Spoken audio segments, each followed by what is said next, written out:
I surprised my husband with a new car, but he turned to me and said, I wasn't planning on staying. I handed him the divorce papers and whispered, I knew before you did.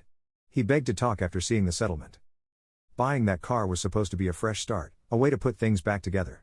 I'd convinced myself that Drew and I just needed a shake-up, something to remind us of who we were. We'd been married for nearly 15 years, and maybe, like a lot of couples, we'd fallen into a comfortable but lifeless routine. This car was my way of breathing life back into us, or at least that's what I'd told myself. I remember that morning clear as day. I'd worked a long shift at the hospital. 12 hours of double rounds and back-to-back admits, typical Thursday in Ann Arbor. I was dead on my feet, but the adrenaline kept me buzzing.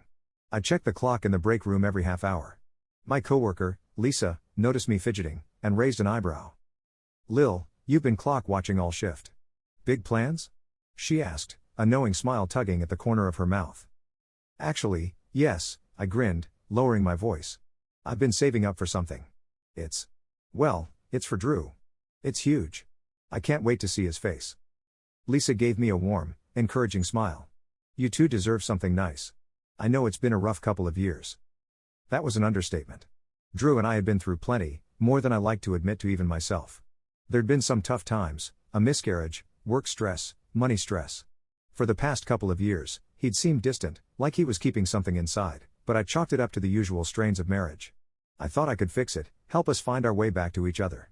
This new SUV, fully loaded with all the bells and whistles he'd ever mentioned wanting, was my attempt at rekindling something. I got off work and went straight to the dealership, where the manager, Mark, a cheerful guy in his 50s, greeted me with a wink and a nod. Today's the big reveal, huh, Lily? He said, slapping a hand on the shiny red SUV I'd picked out. It gleamed in the late afternoon sun, the ultimate symbol of everything I was hoping to save. Yep, I replied, smiling nervously. I've got butterflies. Can you believe it? 15 years together, and I feel like I'm about to ask him out on our first date. He chuckled. Surprises like these. They have that effect. Good luck. Drew texted just then, letting me know he'd just gotten off work and was heading over. I waited in the lot, excitement making me jittery. I was ready. I'd been working up to this for months. My heart beat faster as his old silver pickup rolled into the lot, a sight that normally felt so familiar but now seemed filled with new promise. When he stepped out, I could see him squinting, confused. He looked around and finally spotted me standing by the new SUV.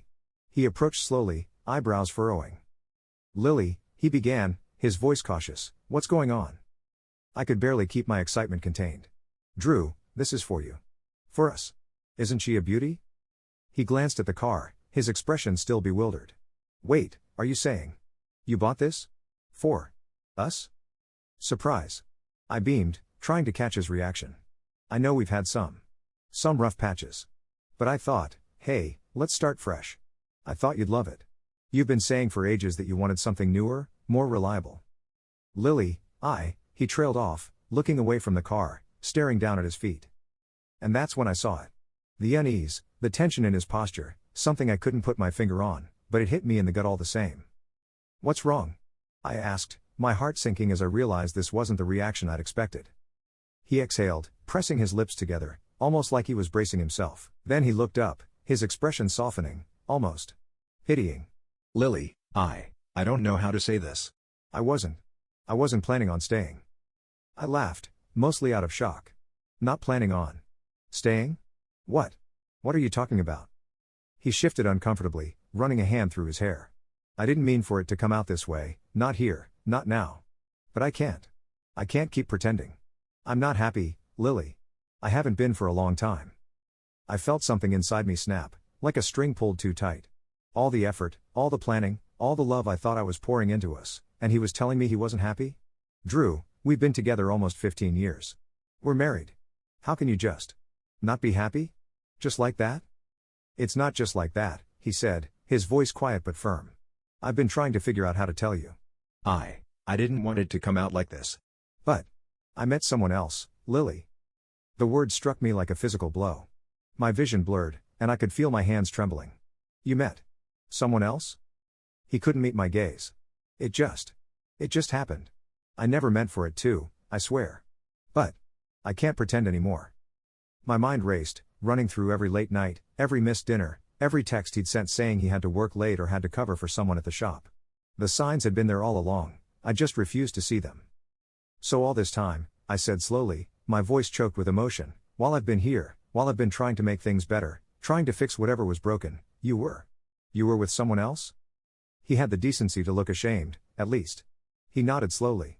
I didn't want to hurt you, Lily. I can't keep living a lie. I can't pretend that things can just go back to the way they were. I felt my heart harden. All the love, all the hope I'd been holding on to crumbled in that moment. I reached into my purse, pulled out the envelope I'd been carrying around for weeks. I'd originally planned to give it to him as a symbolic gesture, a way to show him I was serious about rebuilding what we had.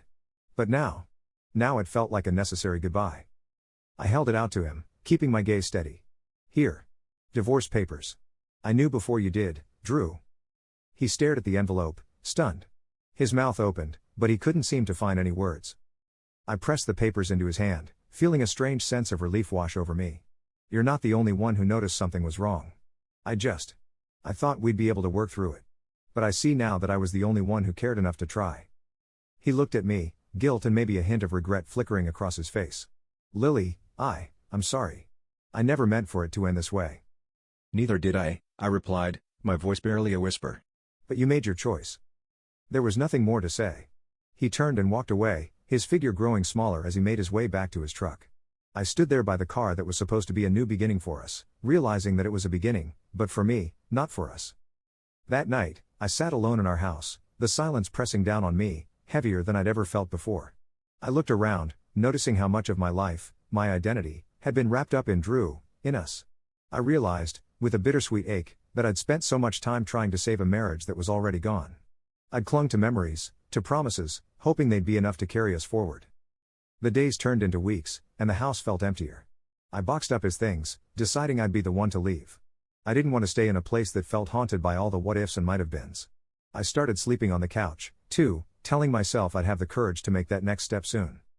One day, Lisa from work invited me out for coffee. She'd always been a friend, but now she became something more, someone who reminded me of my own strength. You deserve someone who sees you, Lily. Who knows what he's missing?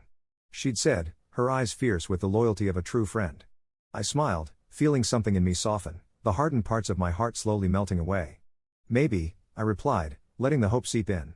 Life moved forward, as it always does.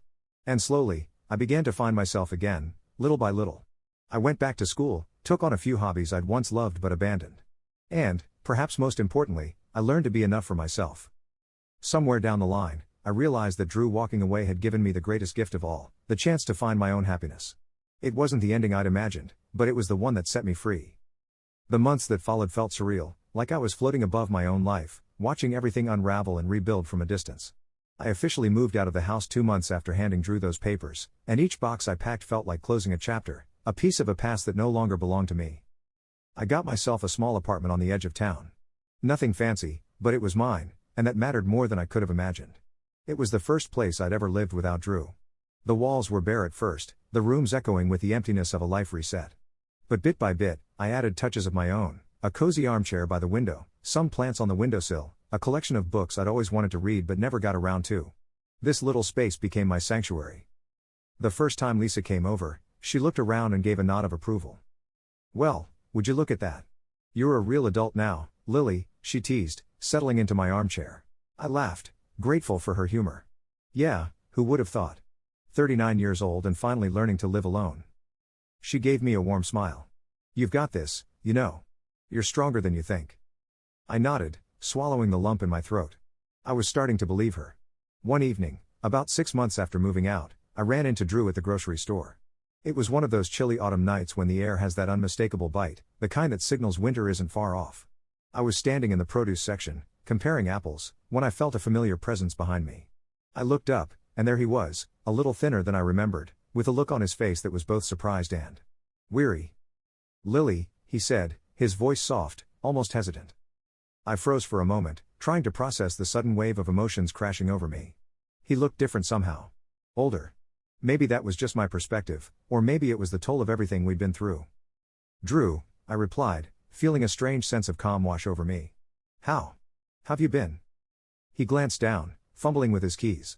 I've been all right, I guess. It's been a lot to adjust to. There was an awkward pause, the kind that stretches too long, filled with all the unspoken things between two people who once shared everything. Finally, he cleared his throat and looked up. I wanted to reach out to you, he said, his voice almost a whisper. But I figured you wouldn't want to hear from me. I nodded slowly. You figured right. I needed space. He nodded, seeming to understand. I get that. I really do. I wanted to say I'm sorry. I know that doesn't change anything, and I know I messed up. I was selfish, Lily. I was so wrapped up in my own whatever I was going through, that I didn't stop to think about what I was doing to you. His words hung in the air, heavy with regret. Part of me wanted to stay silent, to just let him drown in that guilt, but another part of me, the part that was still healing, felt the need to say something, to find some kind of closure. Drew, I began, choosing my words carefully. I spent a long time wondering what I could have done differently, what I did wrong. But the truth is, I don't think it was about me. You were looking for something, and I don't think you even knew what it was. And that's not my fault. He swallowed hard, looking like he wanted to say something, but instead, he just nodded. You're right, he finally admitted. You were always there, always supportive, and I took that for granted. I thought the problem was you. But it was me. I know that now. I felt a surprising sense of calm settle over me. I'd needed to hear him say those words, even if it didn't change what had happened. It was like the final piece of a puzzle, the one thing that allowed me to truly let go. Well, I said, offering him a small smile, at least we both know now. That's something, isn't it? He returned the smile, a sad, almost wistful expression on his face. Yeah. It is. We stood there for a moment longer, two people with too much history and nothing left to say. Finally, I broke the silence. Take care of yourself, Drew. You too, Lily. And with that, I turned and walked away, feeling the weight of the past lift from my shoulders. The weeks turned into months, and slowly, I began to rebuild my life. Lisa convinced me to join a book club, something I'd never had the time or inclination for before. At first, it was just a distraction, a way to fill the empty spaces in my schedule. But soon, I found myself looking forward to those meetings, to the simple joy of losing myself in a story, of sharing thoughts and laughter with people who knew nothing about my past. They saw me for who I was in that moment, not the woman defined by a failed marriage. And somewhere along the way, I started writing again. I dabbled in poetry and short stories when I was younger, but life had a way of pushing those dreams aside. Now, I found myself drawn back to the blank page, to the freedom of expression it offered. I wrote about heartbreak and healing, about love and loss, pouring my soul into words in a way I hadn't since I was a teenager. One afternoon, as I sat in my little apartment, surrounded by drafts and scribbled notes, I had a moment of realization. This was my life now, a life that was mine alone, filled with my own choices, my own dreams. I was no longer Lily and Drew, no longer tethered to someone else's plans. I was just Lily. And for the first time in a long time, that felt like enough. A year later, I was at a coffee shop, reading over a short story I'd written, when I felt a tap on my shoulder. I turned around to see a man, around my age, with kind eyes and a shy smile. Hi, sorry to bother you, he said, looking a little sheepish. I couldn't help but notice. Are you reading one of your own stories? I laughed, caught off guard. Yeah, actually. I'm a bit of an amateur writer. Just working on something small. He smiled, his eyes warm. Amateur or not, I think it's amazing. Not many people have the courage to put themselves out there like that. We got to talking, and I learned his name was Matt, a high school English teacher with a love for Hemingway and Vonnegut. We talked about books, about life, about the little things that make us who we are. And for the first time in a long time, I felt a spark, a small one, but it was there, reminding me that life had more to offer. As we exchanged numbers and said goodbye, I felt a strange, exhilarating hope stir within me. I didn't know where things with Matt would go, or even if they would go anywhere. But I knew one thing, I was open to whatever the future held, no longer weighed down by the ghosts of my past. Looking back now, I see how much I've changed, how much I've grown. Losing Drew felt like the end of the world, but in reality, it was just the end of one chapter. It took time, more time than I'd care to admit, but I learned to trust myself, to find my own strength and resilience. And maybe that's the real gift in all of this, learning that I am enough. Not because I'm part of a couple, not because someone else defines my worth, but because I'm whole on my own. I faced heartbreak, betrayal, and loss, and yet, here I am. As I sit here now, sipping my coffee and watching the world go by, I feel at peace. I'm grateful for everything that's led me to this point, even the pain, because it brought me back to myself. And I know, with a quiet certainty, that whatever lies ahead, I am ready.